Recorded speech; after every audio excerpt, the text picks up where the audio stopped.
Hello students, NCERT गणित कक्षा 10वीं में आप सभी का स्वागत है। आज हम लोग प्रश्नावली 1.1 का ही प्रश्न क्रमांक 5 सोल्व करेंगे, जिसमें दिया हुआ है कि यूक्लिड विभाजन प्रमेयिका का प्रयोग करके दर्शाइए कि किसी धनात्मक पूर्णांक का घन 9m+1 या 9m+8 के रूप का होता है। तो हमें ये दर्शाना है कि कोई एक धनात्मक पूर्णांक है, उसका जो घन है 9m+1 या 9m+8 के रूप का होता है। तो ये हमें क्या करना है, प्रूव करना है। तो यदि आप यहाँ पास देखें तो जितने भी घन दिए हुए हैं धनात्मक पूर्णांक के 9m, 9m+1 और 9m+8, तो इनमें 9 जो है वो कॉमन है, यानी कि सभी में है। तो इसमें हमें 9 कॉमन नहीं लेना है, 3 कॉमन लेकर के बनाना है, क्योंकि 3 को कॉमन भी इन सब में चला जाएगा। तो सबसे पहले हम धनात्मक पूर्णांक को मान लेते हैं। तो माना धनात्मक पूर्णांक a है।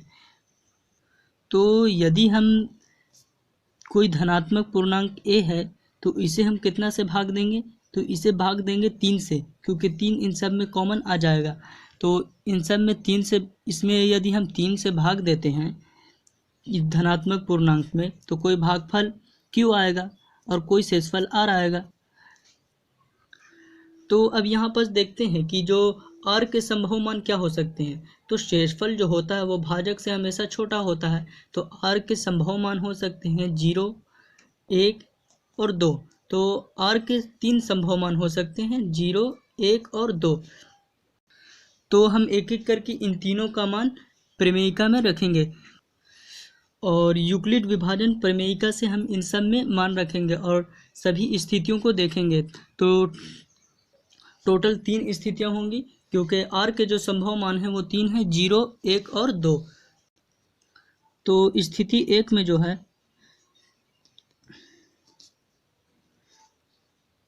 जब r बराबर 0 हो तो a का मान जो आएगा वो आएगा a बराबर 3q + 0।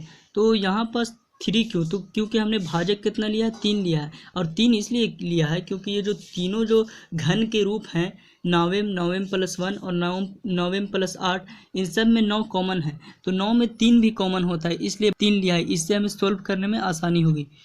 तो इसका जब हम ये मान रखेंगे तो a बराबर जो हो जाएगा वो 3q आएगा।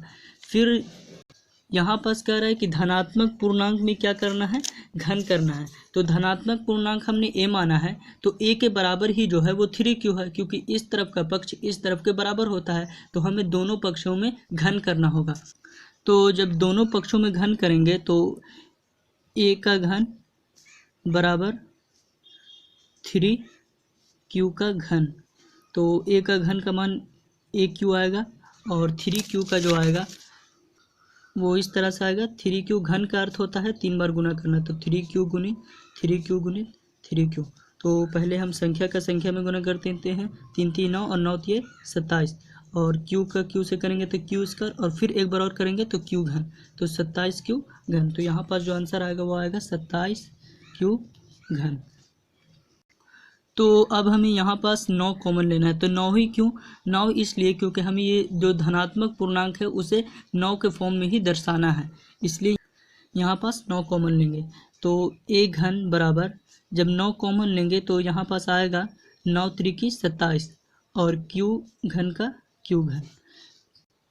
तो इस q घन को हम m मान लेते हैं, तो आएगा a घन बराबर 9m।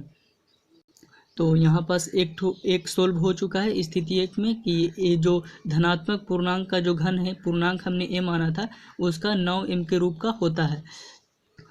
और यहाँ पास लिख देंगे कि जहाँ 3q घन बराबर m है, 3q, तो 3q घन के स्थान पर हमने क्या रखा है, m। तो स्थिति 1 में ये सोल्व हो गया कि जो धनात्मक पूर्णांक होता है उसका घन जो है 9m के रूप का होता है। अब 9m+1 और 9m+8 के रूप का भी होता है, इसे भी हमें आगे सोल्व करना है। तो यहाँ पास हम जब देखते हैं तो जो r के संभव मान है वो 3 मान है, 0, 1 और 2। तो 0 रख के हमने यहाँ पर सोल्व कर दिया है। अब 1 रखेंगे तो जब r बराबर 1, तो जब r बराबर 1 होगा तो यहाँ पास मान आएगा a बराबर 3 हमने भाजक लिया था 3q प्लस 1। तो धनात्मक पूर्णांक का घन बोल रहा है, तो इसमें भी हमें दोनों पक्ष में क्या करना पड़ेगा, घन पढ़ना। तो यहाँ पर लिखते हैं दोनों पक्षों का घन करने पर। तो सबसे पहले हम a का घन बराबर 3q प्लस 1 का घन। तो एक का घन का aq आएगा और 3q प्लस 1 का घन जो, इसे हमें इस सर्व समीकरण से सोल्व करना होगा। a प्लस b का घन, तो इसे हम a मान लेंगे, 3q को a मान लेंगे यहाँ पास, और b को 1 मान लेंगे। तो यहाँ पास a प्लस b का घन बराबर जो है वो है a घन प्लस b घन plus 3ab into a plus b। तो इस सर्व समीकरण को यदि हम इसमें लगाते हैं तो ये सोल्व हो जाएगा। तो यहाँ पास, तो सबसे पहले यहाँ पास है a घन, यानी कि a जो है वो हमारा 3q है, तो लिखेंगे 3q का घन प्लस b घन। तो 1 का घन, तो 1 का घन अगर करेंगे तो 1 ही आएगा। उसके बाद फिर है 3ab, तो प्लस 3 इंटू a कितना है, तो 3q है, और b जो है वो 1 है, और फिर है a प्लस b यानी कि 3q प्लस 1। तो ये आप देख सकते हैं इस सर्व समीकरण को हमने लगा दिया। आप इसे ज़रूर याद कर लेंगे। तो यहाँ पास जब हम इसे आगे सॉल्व करेंगे तो 3q का घन है, तो इसका जो आएगा 27q घन आएगा। इसे हमने पहले ही सॉल्व कर लिया था। स्थिति 1 में 3q का घन जो होता है वो 27q घन होता है, प्लस 1 का 1, और यहाँ पास होगा 3 3 9q और गुने 1, तो 9q, टोटल 9q हो जाएगा, 3 3 9, और 1 में गुना करेंगे तो उतना ही रह जाएगा। उसके बाद 3q प्लस 1, तो 9q और 27q, तो इसमें 9 जो है वो उभयनिष्ठ इसका गुणनखंड जा रहा है, यानी कि कॉमन जा रहा है। तो यहाँ पास aq का aq रखेंगे, और फिर 27q घन इस 9 को है जो इधर ला देंगे, क्योंकि प्लस में है तो इसे हम इधर उधर व्यवस्थित कर सकते हैं 9q। उसके बाद फिर हम लिखेंगे 3q प्लस 1, और फिर ये वाला जो प्लस 1 है इसे हम लास्ट में लिख देते हैं। तो इसे हम आगे सॉल्व करेंगे तो आएगा, यहाँ पास यदि हम 9 कॉमन लेंगे तो 9 कॉमन लेंगे तो यहाँ पास आएगा 9 3 27, तो 3q घन, और 9 1 9, तो 9 से 9 कैंसिल होगा, तो यहाँ पास आएगा सिर्फ यहाँ पास जो है q आएगा, और q का यदि हम इसमें गुना कर दें तो हो जाएगा 3q वर्ग। q का देखिए यहाँ पास q आया, जब 9 कॉमन लिए तो q आया, और q का हमने गुना कर दिया 3q में, तो आएगा 3q वर्ग, 3 का 3 और q गुने q वर्ग, और प्लस का 1, और फिर ब्रैकेट के बाहर प्लस का 1। तो यहाँ पास हम लिख सकते हैं a घन बराबर 9m प्लस 1, जहाँ m बराबर जो है वो कितना है, m बराबर हम मान लेते हैं 3q घन प्लस 3q स्क्वायर प्लस 1। तो इतना बराबर का मान जो है वो कितना है, 9m प्लस 1 है। तो कोई धनात्मक पूर्णांक जो है उसका घन जो है 9m प्लस 1 के रूप का हो सकता है। फिर हम स्थिति 3 को देखेंगे। तो अब हम स्थिति 3 को देखते हैं। तो जब r बराबर, तो r के 3 संभव मान थे, 0 1 हमने रख दिया जब r बराबर 2 हो। तो जब r बराबर 2 होगा तो a का मान जो आएगा वो आएगा 3q प्लस 2। तो इसका भी हम दोनों पक्ष में घन कर देंगे। तो दोनों पक्षों में घन करने पर तो यहाँ पास आएगा a का घन प्लस 3q प्लस 2 का घन। तो a क्यू का आएगा a घन प्लस 3q प्लस 2 का घन। तो इसे हम उसी सर्व समीकरण से सोल्व करेंगे जिससे हमने स्थिति 2 को किया था। तो यहाँ पास आएगा 3q a का मान हो गया, और 2 जो हो गया वो b का मान हो गया। तो इस सर्व समीकरण को हम इसमें रख देते हैं। तो इस सर्व समीकरण को जब रखेंगे तो आएगा a घन बराबर 3q का घन प्लस 2q का घन plus 3 into 3q into 2 plus 3q plus 2।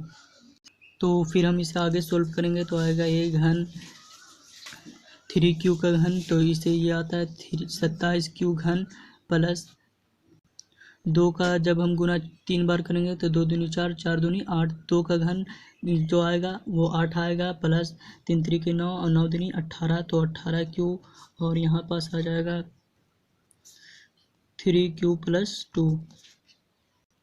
तो अब इसमें और इसमें जो है 9 कॉमन जा रहा है, तो इस 8 को हम इस तरफ व्यवस्थित कर देंगे, तो प्लस में इधर उधर चिन्ह हो सकता है। यदि आपको भी ये नहीं समझ में आ रहा है कि व्यवस्थित क्या होता है, जैसे मैंने 4 + 3 लिखा, तो ये दोनों संख्याएं प्लस में है, तो इसे मैं 3 + 4 भी लिख सकता हूँ, इसमें कोई प्रॉब्लम नहीं है। तो इसलिए हमें इन दोनों में कॉमन लेना है, तो इन दोनों को पास पास लाना होगा। तो यहाँ पास a घन 27q घन प्लस 18q, और फिर इसे हम इधर ले आनेंगे इंटू 3q + 2, और 8 को इस तरफ कर देंगे, तो आएगा a घन। जब हम 9 कॉमन लेंगे तो 9 × 3 = 27, और q घन का q घन प्लस 9 दूनी 18, तो 2q आएगा। 3q + इंटू 3q + 2 और प्लस में 8। तो यहाँ पास फिर से हम सोल्व करते हैं, तो 9 3q घन प्लस का चिन्ह है, यदि हम 2 का इससे गुना कर दें तो 2 × 6, और q का q से करेंगे तो q² 6q², और फिर 2q का 2 से करेंगे तो 2 दूनी 4, और q का q तो 4q, और प्लस में 8। तो यहाँ पर लिखेंगे a घन बराबर 9m + 8। तो जहाँ m का मान जो है वो है 3q घन प्लस 6q² प्लस 4q, तो इतना का मान जो है वो m है, तो 9m + 8।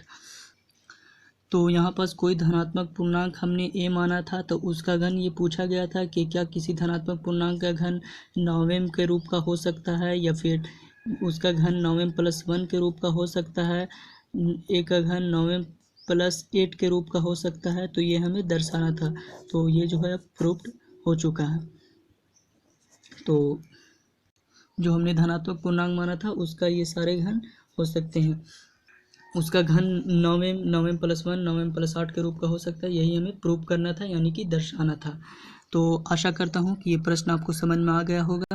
तो आप चाहें तो वीडियो को पॉज करके भी अपने नोट्स बना सकते